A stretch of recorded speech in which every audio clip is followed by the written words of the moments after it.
Welcome back to the party here, ladies and gentlemen. It's probably been a week since I've picked up the GoPro, because within that week we've gotten somewhere around 4 inches of rain, right? I've had Five, a bit of rain. It looks like the rain's maybe shut off on us here. We're gonna have our first hard frost tonight, getting down to 25 degrees. Well, that baby needs some engine oil. We've done a few oddball things, some corn's being hauled and stuff like that. We hauled somewhere over 100 bales last week, didn't we? Yeah. A little over 100 round bales last week. We got the floats put back onto the Haggy, and then we winterized the DTS-10. The STS-12 needs to be winterized tonight. We are going to be doing some fall burn down this year. Helps keep the weeds out next spring. That's on the plan, so really we're going to have to re-winterize and winterize again, if that makes sense. The 9670, we just switched it back over to corn because we're going to probably go back to corn before we can get back into the beans. I think we're right about 50% done with beans. I think it's pretty close to 50% done with beans. 9660 I don't think is back, but it's going to be close. Do I feel like I missed anything else? No, that's pretty much it. So today we're hanging out with Andrew and I. It's going to be an oddball day, getting things kind of squared away, ready to go for our first freeze. Winter's coming, and to get back to, I don't think we'll pick corn tomorrow, but there's maybe a chance. Let's get to work. Snort, snort.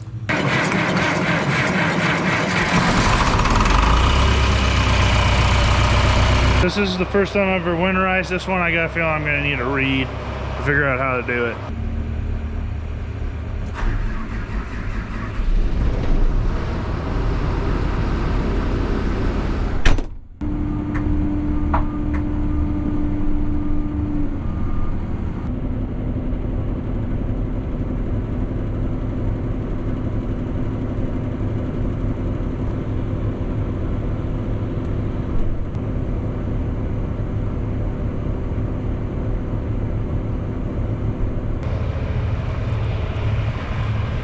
Nothing in the book.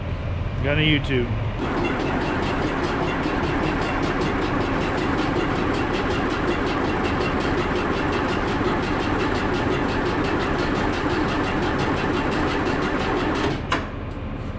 And she'll start. Let's plug her in. Okay, we gotta pull the strainers first here. We're gonna need a big pair of pliers probably. Let me look. Main strainer right there.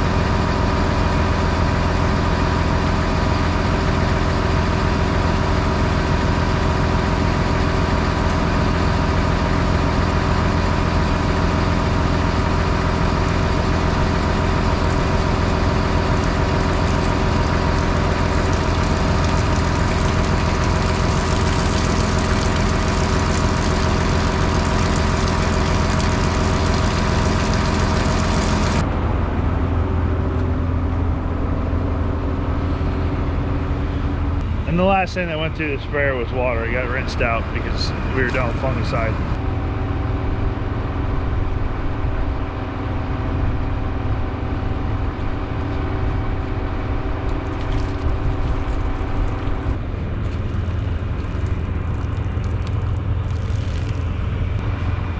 Clean up. Yeah, that's the good stuff. So here's how this works. We gotta put the RV antifreeze into the rinse tank. I gotta push it into the fill tank, and then I'm gonna turn on only the outside sections, and then I'll have you watch once you see the RV antifreeze coming out that I turn the outside section off, then this section, and you work your way into the middle. Once it's into the middle, we'll turn on fence row nozzles, and then once it's into the fence row nozzles, we'll flip that main valve there, which pushes it to the back, to the rear boom. Make sure there ain't nothing in there. Show me which nozzle valve. If it's there. You'll give me the signal to flip that. Yep, I'll tell you, because you're just gonna go like that. That'll send it to the rear boom. And then that'll just spit out the back. Once it spits out a little bit out the back, I'll shut it right back off, switch it back to this, that take care of the ones behind the wheels? Nope, that's the wheel. The wheel ones get turned on after the fence road nozzles, which I don't even know if our wheel ones are working yet. I honestly don't know if our wheel ones are working. You did? Did you change the valve? Did you change the solenoid? I don't remember if we got it taken care of, but I Okay. Okay.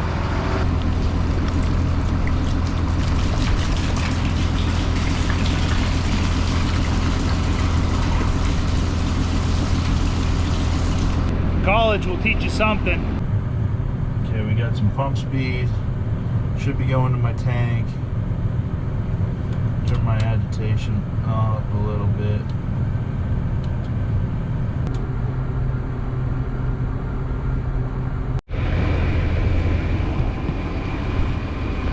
We got this dude. Yep. Now it's worth all that. I think it's winterized. I'm not 100% on that, but I'm probably 85% or so. Really? You think so? I'd say closer to 90. I mean, first time doing it, a little nervous about it, I guess. So it'll take a lot of days of really cold weather to get to that frozen, to freeze up. It'll be hard for it to freeze, and it'll get used before then anyways, so it is what it is.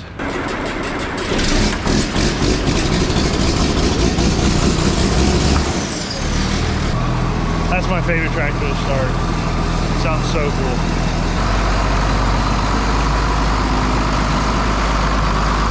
Some people ask about the front wheels on the 4440. That is actually a factory hydraulic front wheel assist. So it is a four-wheel drive 4440. Kind of rare. Really kind of rare.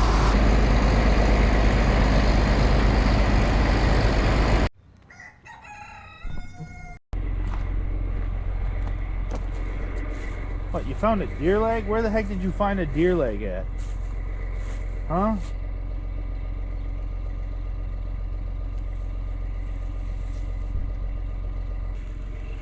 Can I see it?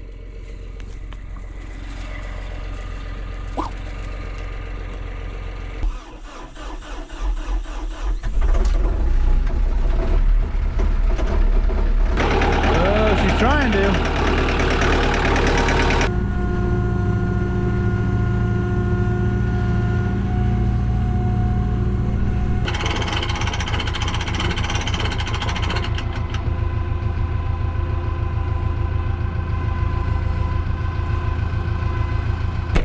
Half a tank of diesel in the Kubota.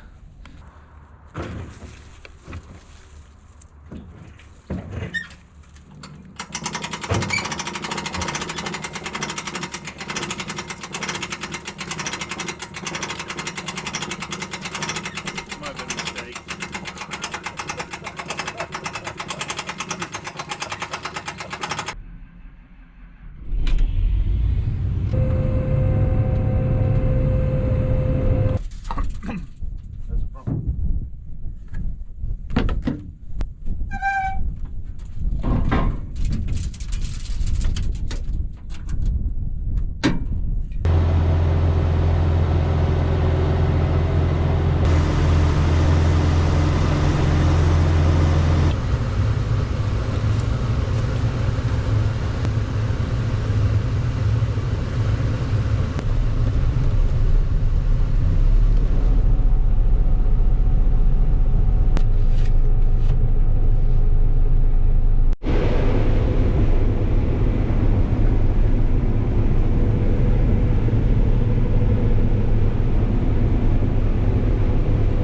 Back to shelling corn, moving some grain.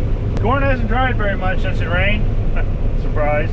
You can feel that we're sinking a little bit when we get full, but we should be able to get it done pretty good. I gotta hop out here, make sure that the combine's doing a good job. I think it's doing an okay job just by looking over there, but we'll want to get out and check it out after I get a hopper full.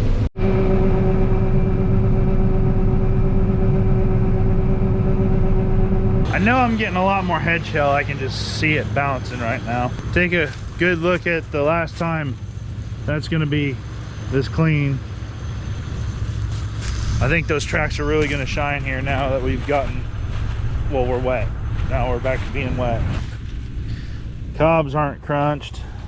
Don't see any in the next row. From what I understand, if it's not in the next row, I'm not losing it out the rotor, so we're shelling it completely.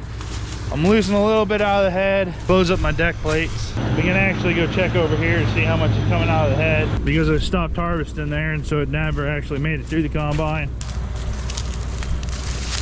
There's a few kernels, like 3, 4. Be a larger concentration right here since I stopped.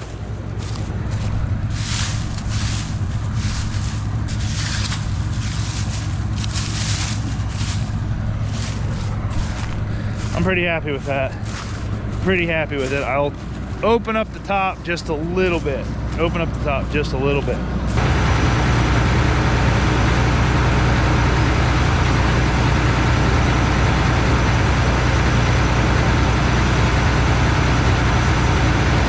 That'll do. Let's go pick corn. Right, bud? Pick corn. This right here, folks, is what you call deer damage. No corn here. None. BP. Looks like I gotta stop. Hy-Vee trucks again. No air. Push it into a ditch. So to fix this screw up, or this breakdown, is that we're going to truck auger the grain that's on the semi off onto this grain cart the best that we can.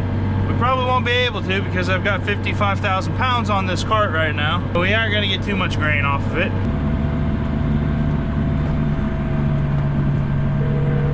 Dave's truck's in the way.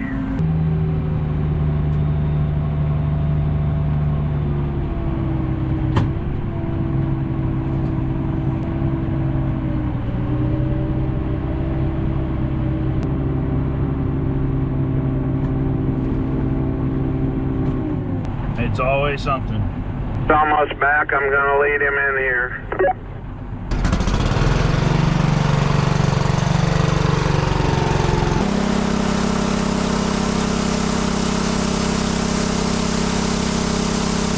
This will take an hour.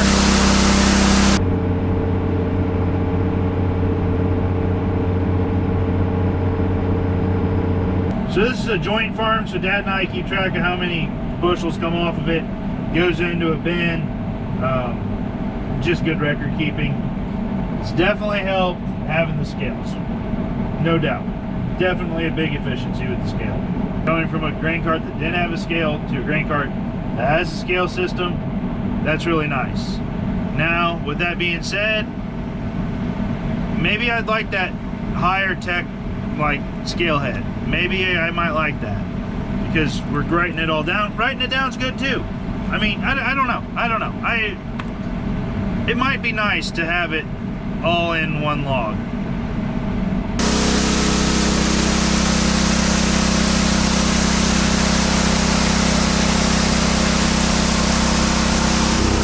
I think we'll have to like drag that out and move it. I don't think we can move the truck. Come along, struggle bus. Come on. You guys will get a show here.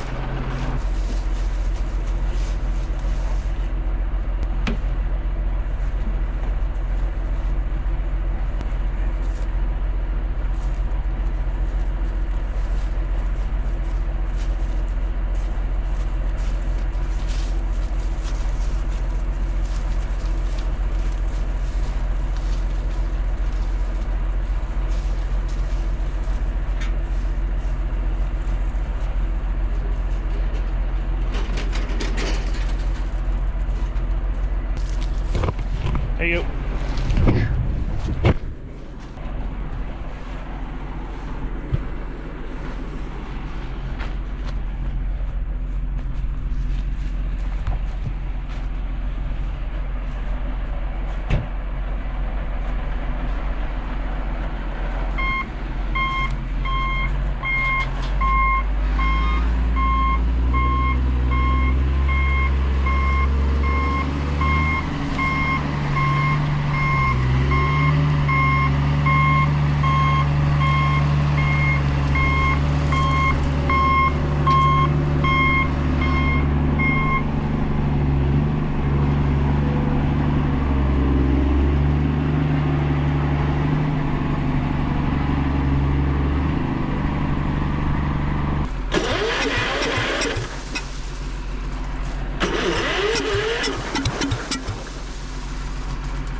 gets better. We ran out of gas. Today can be done. Today can be done. Let's go pick some corn.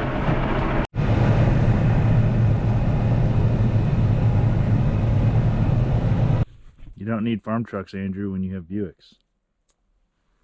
I'll stick with my old trusty Rusty. Yeah. Right there is the auger that we were just unloading with, and on top of it sits an owl. But GoPros, as you guys can tell, are not good in the dark, so Andrew and I are going to pick one more semi-load here tonight.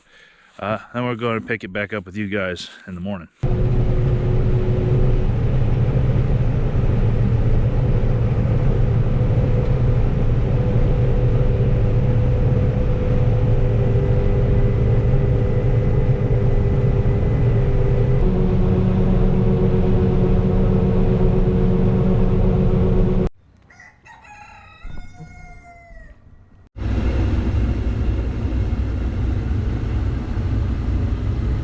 Just like that, it's the next morning. Same cornfield.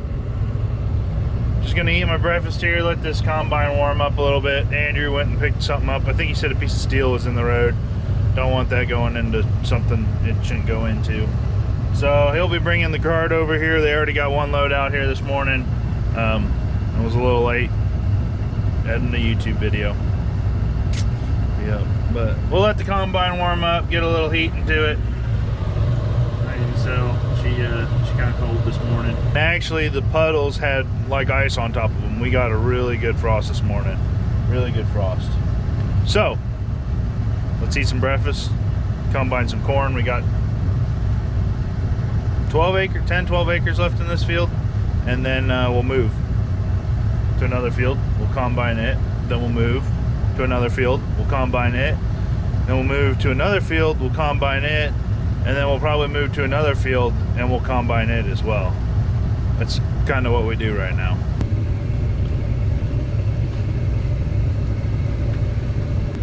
Don't step in that honey.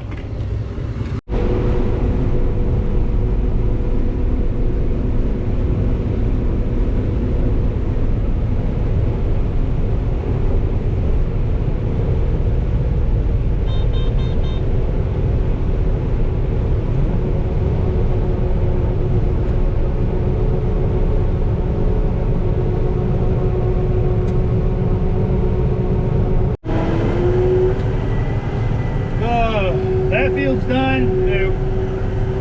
11 acres this morning. Another lunch. Dad right now is actually taking the Volvo into town to try and get it worked on. Get all new airbags put onto it. It was an airbag that blew out on the Volvo. Andrew and I are going to move. We're going to take the head first, then we'll take the combine and the grain cart, and hopefully the truck shows up by then.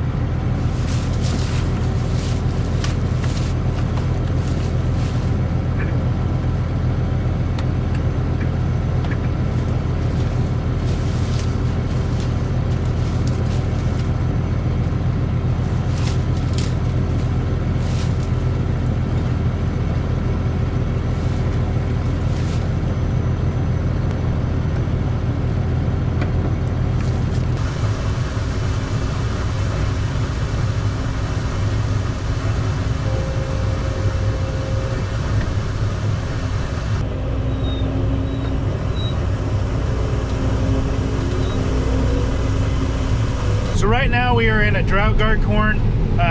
We're in a field that we were actually in about a month ago. The corn a month ago was pretty much 19-ish% or so for us, which was too wet because we didn't want to ship it off that wet and we couldn't put it directly into the bin. During that time, the corn was standing perfectly. It was good corn. I mean, this is still decent corn. But we've actually started to have some lodging. If you look, you can see them dropping down every now and then. There's a few. Some places are worse than others. The corn's now dry. It's 15% for the most part, 15.5, a good moisture. But you've also dropped, I mean, look at this here. Good amount of lodging happening. Just leaning. That's not what you like. And there goes again to my whole thing that you've been watching the videos I talk about, is being able to harvest the corn whenever you can harvest the corn. And that to us is some way of drying it, some way of drying the corn so you don't have to stop because the moisture's not right and you can't have things to do with it other than take it to town, you know. So that's why I think a dryer's probably a pretty sound investment.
So in town, it doesn't sound like there's anybody that has the airbags to fix that Volvo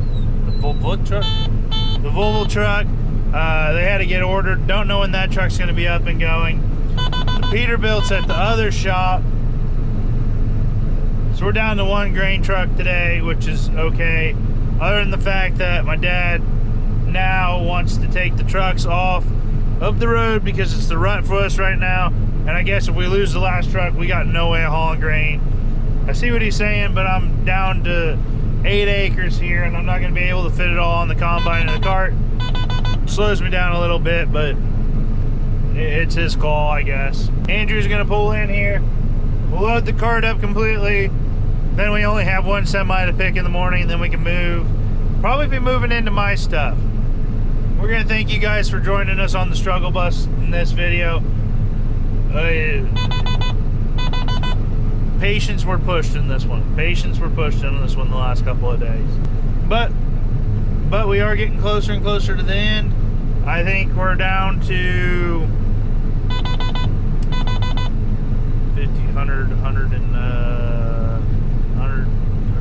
140 acres of corn to go. 140 acres of corn to go. That we have to harvest, and then the 80 in Oski gets harvested by someone else. Custom deal every single year. That's still to go. So we're under 300 acres of corn to harvest. I think I want to try and finish corn before we go back to beans. I'm going to make a push to get as much of our corn harvested before we go back to beans.